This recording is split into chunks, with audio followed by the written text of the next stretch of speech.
It's a pleasure this evening to welcome Professor Nick Hayes to give this presentation on the writer John Hassler.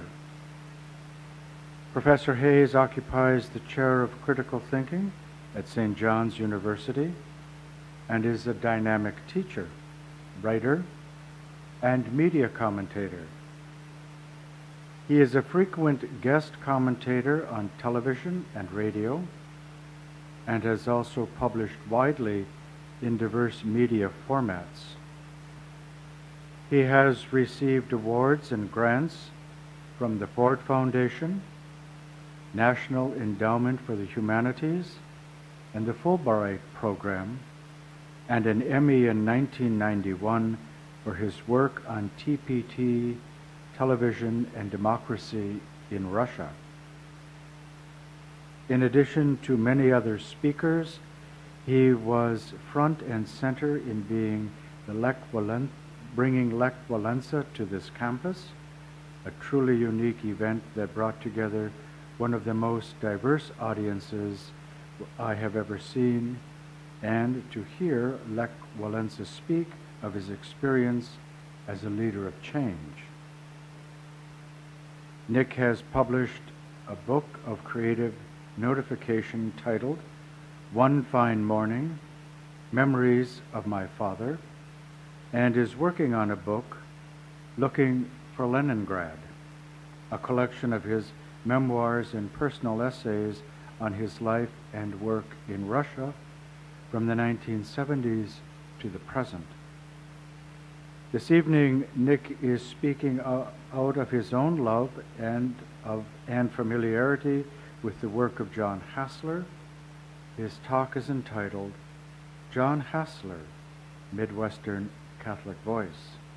So please let's give a warm Collegeville welcome to Professor Nick Hayes.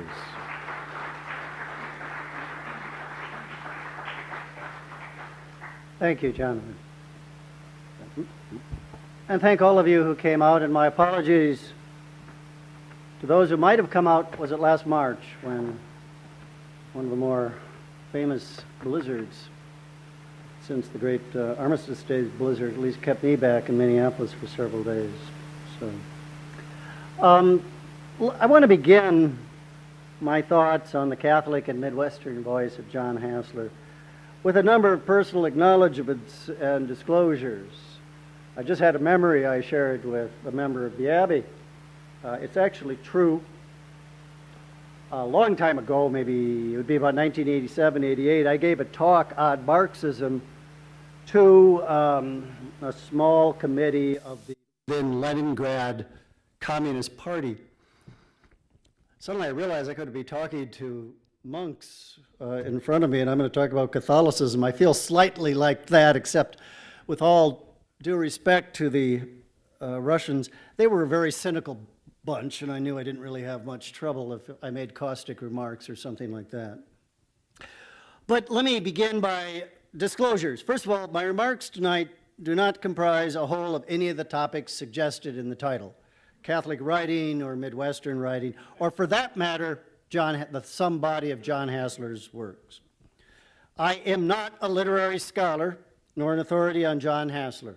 John was a friend of mine, as several in the audience know.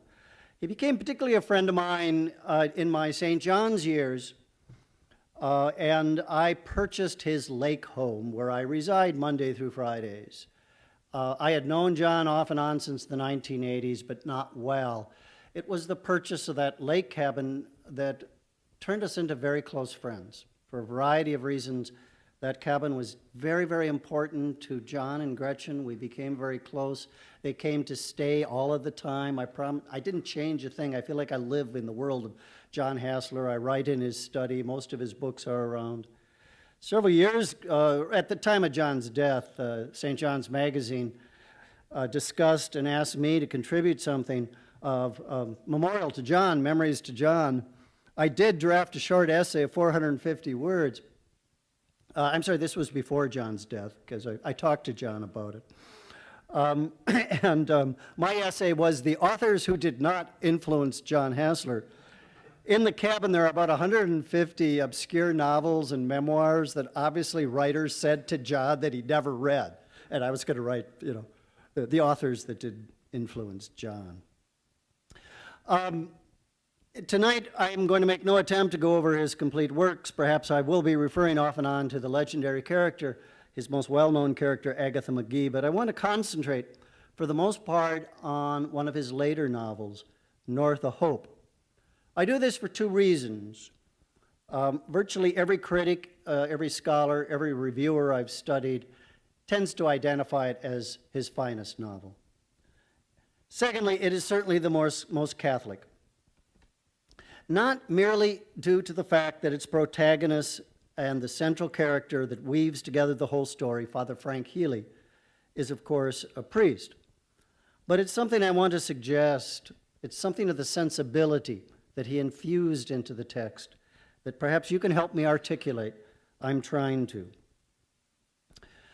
And I should also add that my work on John is part of a project I'm doing with the St. John's University Press. I'm working with Peter Dwyer. We hope to come out with a series called the John Hassler Editions.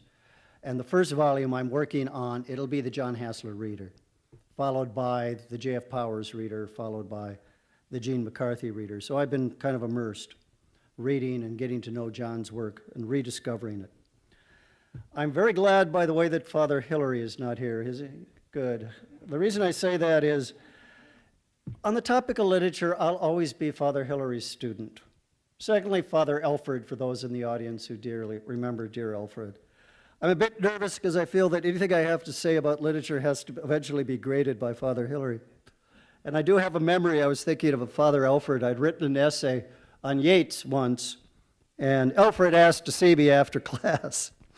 And we were still in the classroom. He was still smoking. He always smoked through the class. I remember him taking a puff and just said, "Hayes, your point is totally overstated." That's all I remember about the essay. So.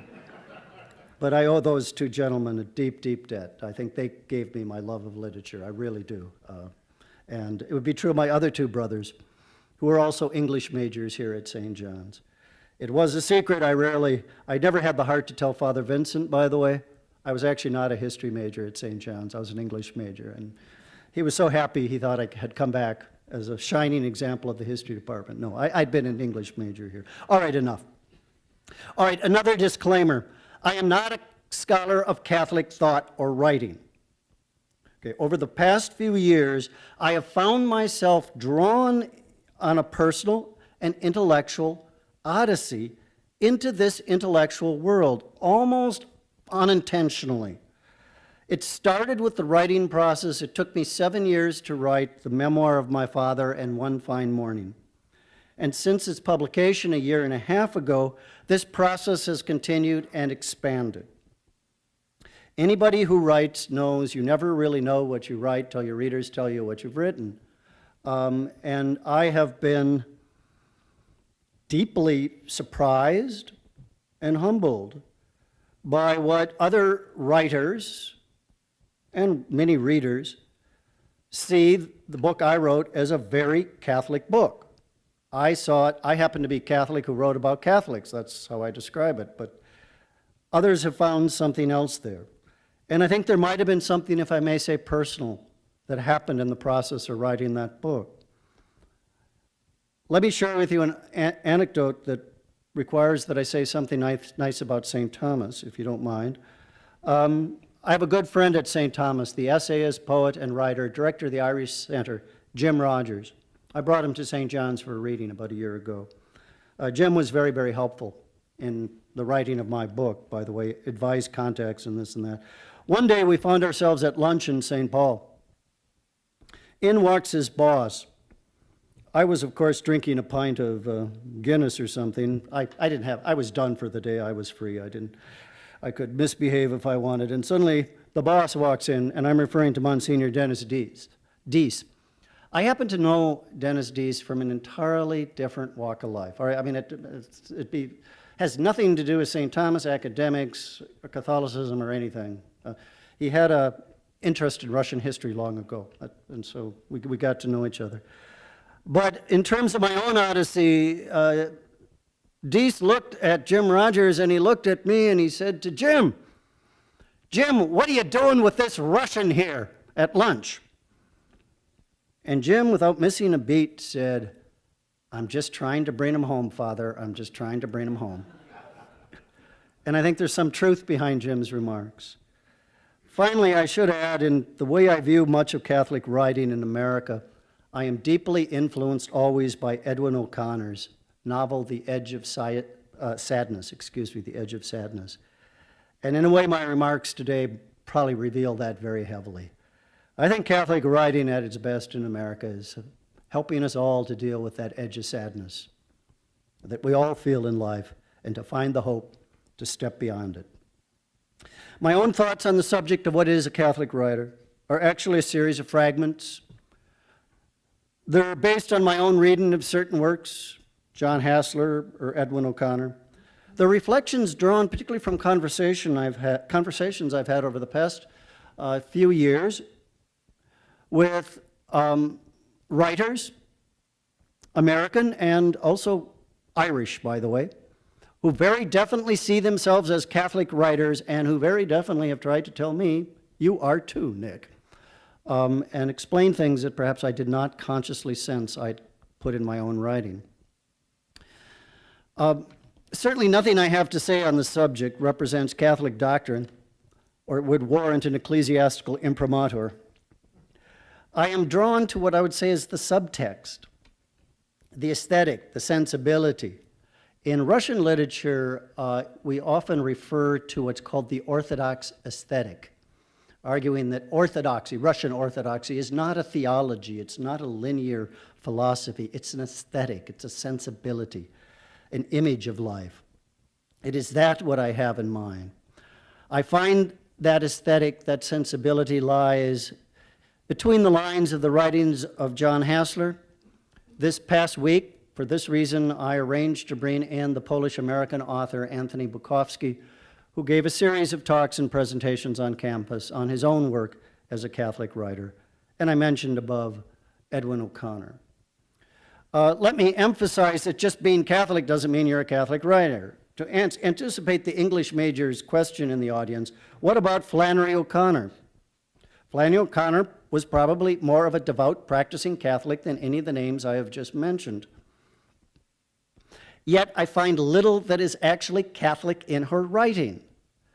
Unless you're going to, maybe the sense of human depravity and sin, perhaps, but I don't find that sensibility in her writing to be particularly Catholic, and I'm a great fan of her writing. What I have in mind when I start to look at a Catholic sensibility, and I think of John's writing, are basically three things.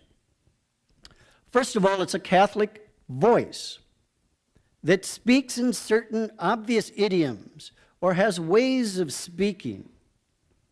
In many respects, it is most apparent not in what is said, but what is never really said or said incompletely or said obliquely.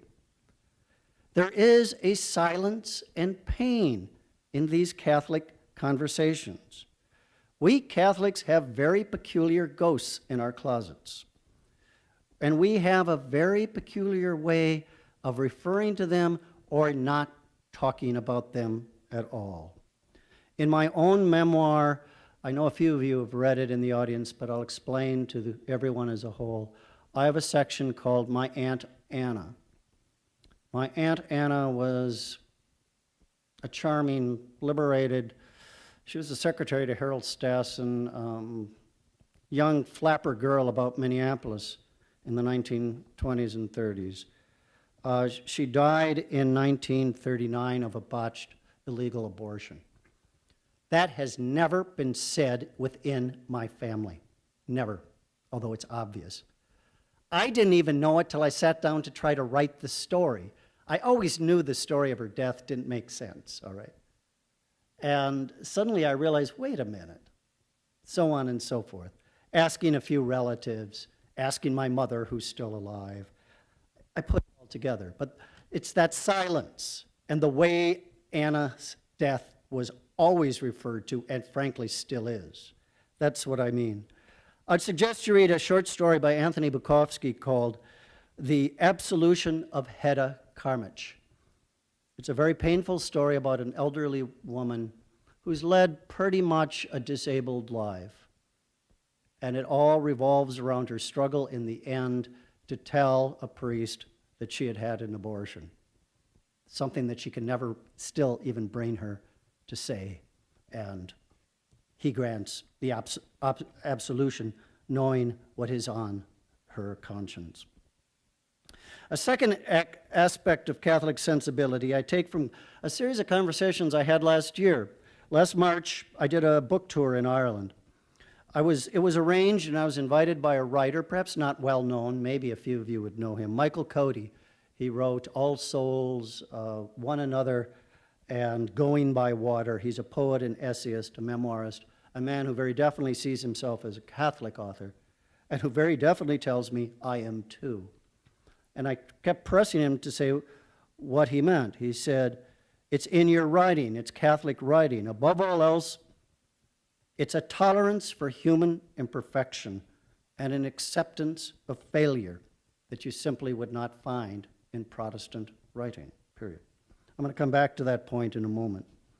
And finally, there is a special relationship, I think, between a Catholic writer and the readers.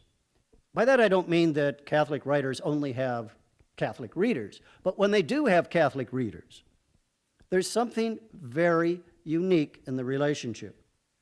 It is what my friend Jim Rogers at St. Thomas says. As a Catholic writer, he knows often for his Catholic readers, he doesn't have to footnote. Well, I'll come to that in a second. Let me begin. I said something about the Midwest, and this should be so very obvious to all of us. But let me say just something, first of all, about the nature of John's Midwestern landscape. We all easily recognize that John is the novelist of central or north central Minnesota. We can easily see in his towns and landscapes towns we think we recognize. It could be Bemidji, Brainerd, Staples, or of course our own Collegeville. But he always has a little twist there, so you're never quite sure. He kind of redesigns the grid a bit with his own imagination. But let me suggest this to you. There's something different in the way he shows this landscape. Two other prominent Minnesota writers have done the same thing. The first is, of course, Sinclair Lewis. If you read Sinclair Lewis, by the way, you would conclude that Gopher Prairie or Sauk Center, by the way, is all Protestant, which this audience knows it is not. It is predominantly Catholic, but you read Sinclair Lewis, and that's what you get. If you read John Hassler, by the way, you'd conclude that rural Minnesota is overwhelmingly Catholic, right? Which we also know is not the case. But here's the real point. Sinclair Lewis paints Gopher Prairie, or Sauk Center, with the brush of a cynical misanthrope. There is a really cruel portrait of humanity behind Sinclair Lewis's portrait of the town. The opposite is the case of our dear Garrison Keillor, his Lake Wobegon. It's too sentimentalized. John Hassler, by contrast, conveys accuracy in the characters, conveys diversity. He recognizes faults. There's some real despicable people in these stories. But somehow he embodies them with a sense of human empathy and dignity. The cynic, Sinclair Lewis, doesn't have that. Keillor is so overly sentimentalized that it's not credible. Hassler's depiction of this part of the country reminds me of one of my favorite contemporary American authors, the recently deceased Ray Carver, or Raymond Carver. Carver was able to show the working class communities and characters of the Puget Sound area. We're not talking about Seattle, we're talking about the working class communities beyond. He was able to speak in their idiom and to give their idiom meaning and dignity without it being contrived. To describe realistically the life of alcoholics and broken families, but yet there was such empathy and dignity that Carver always imparted. Like Ray Carver, Hassler has a gift to portray characters, to show lives that to outsiders should be dismal and despairing, and give them a sense of humanity and dignity. Moving away from the Midwestern portion, let me talk about what I mean. A few my observations on what's Catholic in John Hassler. Andrew Greeley called John Hassler the last Catholic novelist. Now we might all ponder, it's a good topic to come back to in Q&A. Greeley by that meant in part that Hassler, a pre-Vatican II Catholic, came out of a very specific American Catholic cultural context, communities, and traditions that simply doesn't exist anymore. In many respects, that type of voice in fiction simply, according to Greeley, cannot continue into the next generation. Some other kind of Catholic writing, perhaps, but not that again. It is quite obvious that Catholicism runs through John's writing. You should also know it was never his intention that it should. I quote an interview with John. It surprised me how much of the church there is in my books. I guess it's always with me. I never thought about it before. I should tell you, by the way, that there is maybe you've heard by rumors, there is a posthumous, unpublished manuscript novel of John's, Jake O'Malley. It is his most autobiographical and most Catholic work. In it, the hero, who seems to be much like John himself, struggles with a deep attraction to a vocation and priesthood in his youth, a sense of kind of regret that maybe that should have been his choice. Then in midlife, thinks perhaps he should enter, and then thinks of various forms by which he could take limited vows or something of this sort to finally resolve that in it. So that is the real John.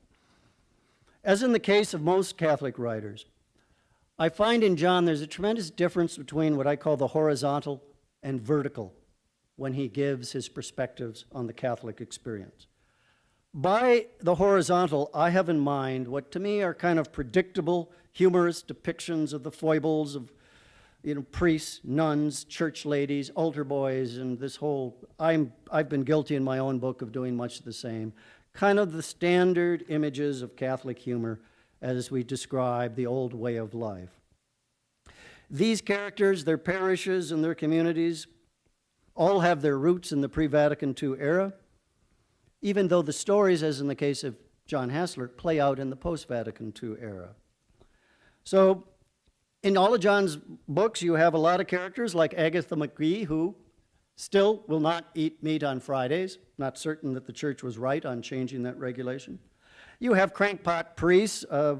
In North of Hope, there's one who refuses to grant, in confession, refuses to grant absolution to those who do not say their prayers of grace before eating. He tolerates totally adulterers, burglars, false witness, lies, God knows what, but he literally kicks them out of the confessional and tells them not to come back until they learn to say their prayers at meals, and so on and so forth. Hassler likes to parody the rhetoric of Catholic doctrine and theology, as you may know. Here is one of my favorite. It's from North of Hope.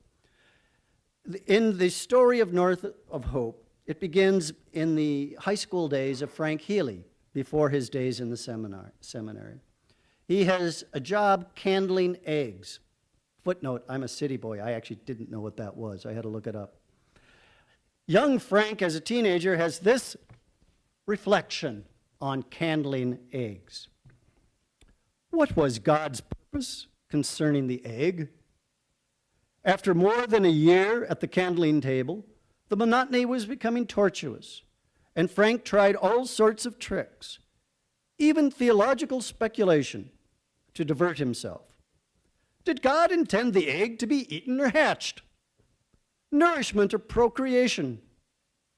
Did Frank's throwing away of a fertilized egg make any difference in the divine plan for chickens? How many chickens nationwide were being aborted today by candlers? Why weren't all of those eggs fertilized instead of only a very few? And above all else, are those roosters holding back? And there are many, many passages in this. But this is all what I call the horizontal. He has all of these kind of humorous, landscapes and so on and so forth that are written in there. I'm more concerned in reflecting with you on what I would call the vertical. that somehow out of the prose itself, something more transcendent emerges that seems distinctly Catholic to me. Allow me to take a very quick moment. I assume not everybody has been reading North of Hope or has committed it to their memory. Very simply put, it concerns the life of Father Frank Healy, centered mostly in a late midlife crisis.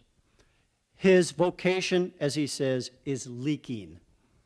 He suffers what he calls homiletic blackouts. He forgets his prepared sermon as he comes to the lectern, and he completely paralyzes his thoughts. He tries to improvise, he can't. He questions his vocation, he questions his life. Related to that, the second character is Libby, the girlfriend he lost in high school, who goes through an absolutely brutish marriage, terrible life, has a daughter that's deeply troubled, falls into a terrible second marriage. The second husband is a doctor who runs a illegal drug business on the reservation, sexually abuses Libby's daughter, and she finds hope, literally, in trying to find some kind of relationship she can have with Father Frank Healy. And I'll go to the end as to how that plays out. And Frank Healy certainly also acknowledges to himself that he has always been, deeply attracted to the character of Libby. Earlier, I spoke of a Catholic voice that speaks obliquely and incompletely, a very particular kind of Catholic ghost that are in closets. This is what is going on with Father Healy. What is not really said, but it is implied when you put together the elements of his biography, is something like this. It goes back to high school. There was a night when Libby begged if Frank could invite her in to stay in Frank's family home. Frank did not. Had Frank done that, had he brought her into his home, Libby, the girl of his high school dreams, would not have been a victim of date rape that night, as she was, would not have become pregnant, would not have married the lout in her high school class. She probably would have become Frank's girlfriend. He probably would not have gone to the seminary. Libby, frankly, at age 17 or 18, would have trumped his vocation. Or there's something else. His mother had died when he was young at Christmas time. Her last dying words, according to her best friend Eunice, her last dying words, that please see that Frankie becomes a priest. It was her last hope that he would become a priest. Well, had Eunice not lied, concocted that story, and told it to the 11 or 12-year-old Frank, perhaps mother guilt would not have driven him to the priesthood. He might have done something else. What I'm suggesting to you is what is never actually said in the novel is simply this. It's implied. Frank's vocation is leaking because it's probably been rather shallow all along. Frank's life really is the story of an unconsummated love for the character of Libby, at one level. But at the end, I'll suggest it's also something else that he has found. Let me try it this way. I'm going to add footnotes to observations. I remind you what Jim Rogers says. You don't have to footnote. I'm going to give you passages of the Catholic sensibility in Hassler, and then I'm going to footnote them. Or you could do your own, I'm sure. Let me begin with one. He has one passage from John, North of Hope. It is a discussion of one of my favorite Catholic idioms and situations, the fallen aways. It concerns the death and funeral arrangements for a fallen away Catholic. The widow Millie is surprised when Frank, Father Healy, immediately and without missing a beat, moves ahead to make Catholic funeral arrangements and to arrange for her husband Roger's burial in the Catholic cemetery. A simple response. But Father, I thought the church wouldn't bury fallen aways. What church is that, Millie? The Catholic Church. Never mind, Millie. This is the Bassword Church. My footnote, and a personal one. I have a childhood friend who's a practicing pastor in the western suburbs of the Twin Cities.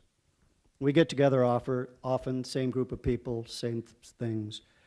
And this particular priest, his eyes kind of always roll when it seems like all of his old classmates think it's his personal duty to defend the new archbishop in St. Paul or defend the new rulings from the Vatican or who knows what.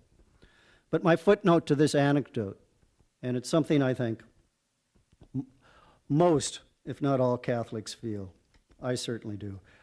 This priest always responds when people pillar him with these questions. He always says, quote, Catholicism is best understood at the parish level. And that's what I meant when I picked my footnote. What Father Frank is trying to say to Millie is Catholicism is what's happening at the parish level. Secondly, throughout the novel, North of Hope, Hassler has worked in numerous jokes at the expense of the sacrament of confession. One of Father Frank's better quotes is, quote, confession is scarcely more popular than flagellation these days, Father Frank tells Eunice, his mother's old friend. But something happens. Eunice is now in a rest home. Frank visits her regularly, his mother's old friend. And finally, she is at the point of death. Frank is prepared to give her the last rites. Every night for the preceding week, she's retold the story of his mother forcing Eunice to promise that Eunice would see that Frank became a priest, and the story again and again and again. Now, at the very end, Eunice decides she has to tell the truth. I quote from the passage. At last, Eunice took 2 or 3 deep breaths and then explained about his mother's last words and her own fabrication of them. He listened with eyes out the window, watching the cars pass below him, watching a dog sniff its way through the park, watching the rose light fade in the western sky. When she finished, there was a long silence, which was broken finally by the squeak of bed springs. He turned and was startled to see her slumped and shuddering with her face in her hands. He had never in his life seen Eunice Pfeiffer cry. She looked helpless and small, diminished by sorrow. She asked through her tears whether it was a mortal sin. He said it wasn't a sin. There had been nothing reprehensible in her motive. You could find, by the way, a similar sentiment to this in John Hassler's last novel, The New Woman, which brings to an end the story of Agatha McGee, his long-running character, and how she forgives her lifelong tormentor, Imogen Kite. But here's my footnote. I want you to go back to the passage with Eunice. Remember what I said when I quoted Michael Cody, the Irish writer. Catholic writer always carries with it a tolerance for human imperfection. A second footnote. In his essay on John Hassler, Andrew Greeley wrote that Catholic writing always interprets the world through analogies which are really sacramental in nature. Revisit this last scene with Eunice Pfeiffer. It is, to me, the perfect analogy for confession, forgiveness, absolution. A third example that gets to the title of the book, North of Hope. It is a conversation late in the novel between Libby and Frank. I quote, "She lay back on the pillow after a minute and asked, 'Frank, have you ever been hopeless?' 'Sort of.' 'Have you ever felt like killing yourself?' 'No.' Neither had I until this winter. It's like hope doesn't reach this far north. But it does, Libby. Hope goes wherever you want it to go. For you it does, but not for me, not this winter. That is why I need you. Footnote, my footnote. Romans 8, verses 24, 25. Hope that is seen is not hope, for how can a man hope for what he sees? My point is, Hassler honestly conveys a sense of the complete sadness and despair of that moment, but yet it ends on hope, something the character Frank can convey to Libby. I'm going to end my prepared remarks with one final observation, drawing from a most un-Catholic writer, John Updike.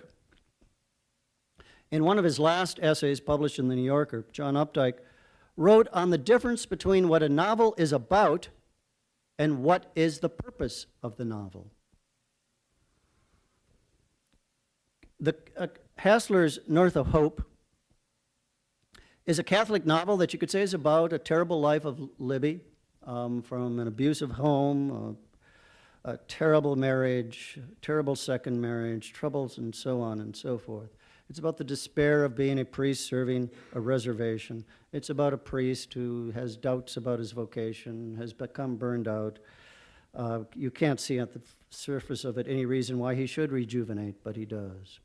Basically, it's a Catholic novel that's about Catholic lives that are on, in Edwin O'Connor's phrase, the edge of sadness.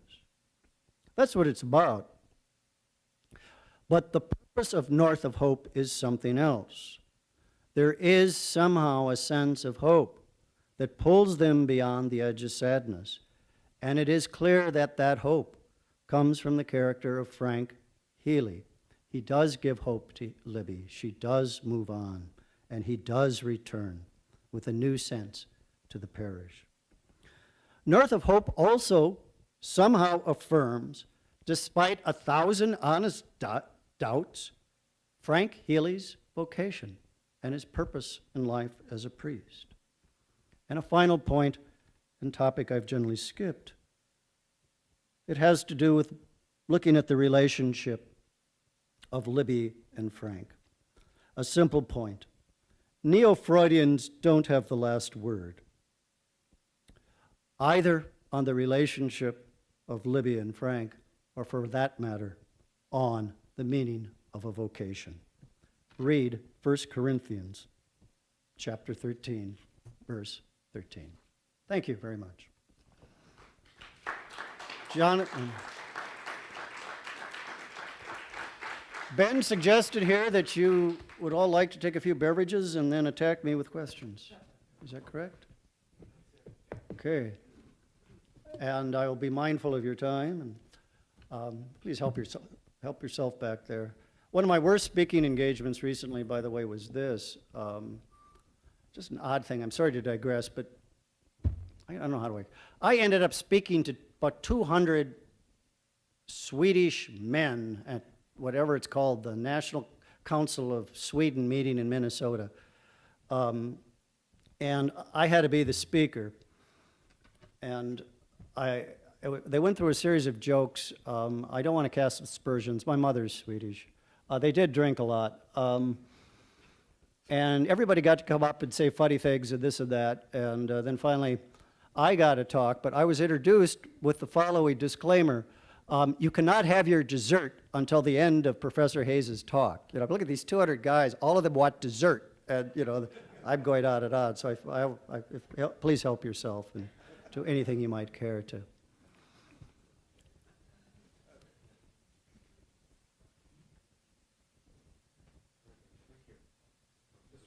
I'm going to, for the sake of everyone, there is a subplot that involves Libby's second husband, a doctor who's been doing illegal drug sales, who's been kicked out of Chicago, and hence he ends up on the reservation.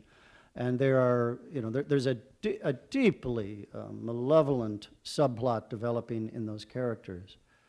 I think it's also true of Catholic writing that we recognize sin and human depravity, number one. I didn't cite that in part for a simple reason. Gee, I honestly think that the development of those characters undermines the argument I was trying to make about John Hassler. For this reason, they're killed off in the end.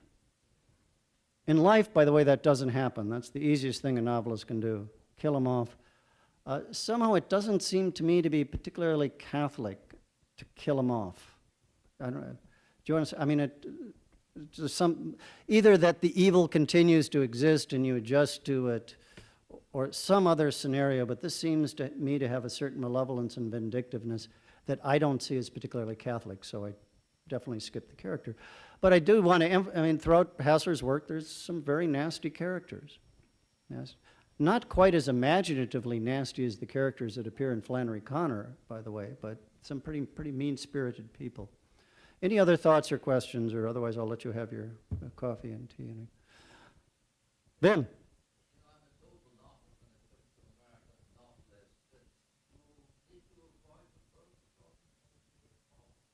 Pardon? I did not mention J.F. Powers, no. I did only in passing, mentioning that we are also hoping to do an edited version of J.F. Powers' writing. And I'm simply, frankly, I have to be blunt, I'm not up on J.F. Powers at the moment. And I've only read Mort de Urban and The Wheat That Springeth Green. I've not read Prince of Darkness. I do think, if I may, in a certain sort of way, Mort de Urban, which I think is his finest work, oh, well, I've only read two, so, is very similar to North of Hope in the sense, in Mort de Urban, Father Urban is saved by a golf ball on the head, you know. I mean, he suddenly, whatever, in a state of shock, rediscovers the true meaning of his vocation. Much like, but Frank, it is also the same story with Frank as he rediscovers it. I can only tell you in terms of, my wife can verify that this is the case. I had not read J.F. Powers since I'd been at St. John's in the 1960s. When I heard news of his death, I did come up here for the funeral. This was before I was a member of the community again. My wife can confirm that I took out Mort de Urban about 2, 3 in the afternoon, and at 2 or 3 in the morning, she came down and said, "You've got to stop." I was just howling with laughter. I couldn't stop laughing as I reread J.F. Powers. So, but no, I'm not up on J.F. Powers. Others far more knowledgeable than I can handle that. Anybody else, or have I somehow have lulled you into disinterest? Any thoughts? Well, another question that nobody's asking, is there a similarity between Catholic writing in American fiction, particularly Midwestern fiction, and Catholic writing abroad? Why don't I talk about Graham Greene, for example? First of all, I would suggest to you, because I have looked a great deal at this question in contemporary Irish writing, it is the immigrant experience and the sense of being, in a way, the other or a minority in American Catholicism that tends to inform the perspective and the way we look at the world. In Irish writing, that is not present. You know, I mean, in a place where Catholicism is the state church, where it's 90% of the grade schools are run by the Catholic Church, it's just a different sensibility. The same issue is not necessarily there. Only in the larger sense of what I said, the vertical, perhaps the same issues reoccur. I think one last thing, I'm sorry, Jim, and on that, what I find amazing, most American Catholic writing is all part of urban realism in a way. Edwin O'Connor's stories somewhere in upstate New York or wherever that place is supposed to be. Motley's Knock on Any Door, which was one of my childhood favorites. These things all tend to be urban in character. John is rather unique, I think, in the creation of this Midwestern Catholic landscape. Jim? Just on a more personal note about John Hassler, where he lived in Minneapolis, he often wondered why no one around his neighborhood was Catholic. Well, I was. And, yeah, Sorry. Except in the later years, his neighbors had never been to St. John's here or anything else. So in year 2007, he was here sometime before that time and asked if he could bring them here so that they could finally be present here at St. John's and know about a lot of his love for St. John's and the Catholic Church and one thing after another. But they often said that they knew more about the Catholic Church than they did their own religion through John Hassler. I mean, he didn't convert them. He wasn't out to convert them, but his whole being and his presence to them as a Catholic and as an author and writer, they said, and a wonderful neighbor always. He was very present to them, even in their mundane, everyday lifestyle. John and Gretchen Hassler, their home is, they're actually my neighbors as well, by the way. I just live my home in Minneapolis is just a few blocks away from them. And it probably is true in an overstated sort of way. We live in the shadows of the famous Mount Olivet. What is it, the largest Lutheran congregation in North America? It is a heavily Lutheran area, part of town, southwestern Minneapolis, that section. Any other thoughts, questions? No need for you. Thank you for coming on a Sunday evening, and I hope we get this collection out, and I hope we find it's worthy not just of John, but of St. John's as well. I think it will be. Thank you very much.